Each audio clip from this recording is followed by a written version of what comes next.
যে কথা বলতেছিলাম, যখন সকাল হয়ে যায়, বান্দারা সবাই ঘুমিয়ে গেছে, ঘুমানোর পরে প্রত্যেকটা দরজায় আসমান থেকে আল্লাহর রহমত নিয়ে ফেরেশতারা এসে দাঁড়ায় থাকে।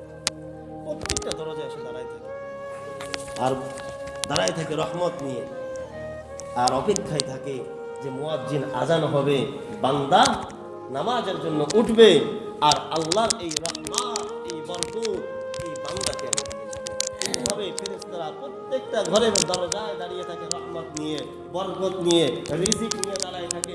বান্দা তোর কত রিজিক লাগবে, আমি আল্লাহ ফেরেশতাদেরকে দাঁড় করায় রাখি তোর রিজিক নিয়ে, তোর রহমত নিয়ে। ফেরেশতারা দাঁড়ায় থাকে, কিন্তু ফেরেশতারা বলে ও আল্লাহ, ফেরেশতারা বলে আল্লাহ, তোমার বান্দা তো ঘুম থেকে ওঠে না, তোমার বান্দা তো ঘুম থেকে ওঠে না, তুমি কাদের জন্য রহমত পাঠাইলা, কাদের জন্য বরকত পাঠাইলা, কাদের জন্য রিজিক পাঠাইলা? তুমি যাদের জন্য রিজিক পাঠাইছো, যাদের জন্য রহমত পাঠাইছো, যাদের জন্য বরকত পাঠাইছো, তারা তো ঘুমায়, তারা তো তোমার নাফরমানি করে, এখনো ঘুমায়।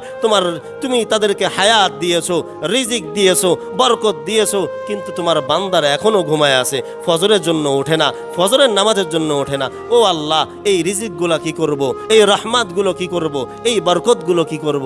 তখন আল্লাহ বলে, এ ফেরেশতারা, আমি তো রহমান, আমি তো দয়ালু, আমি তো আল্লাহ, আমি যেইটা দিই ওইটা আর ফিরায়া নেই না, আমি যেই বরকতটা দান করি ওই বরকত আর ফিরায়া নেই না।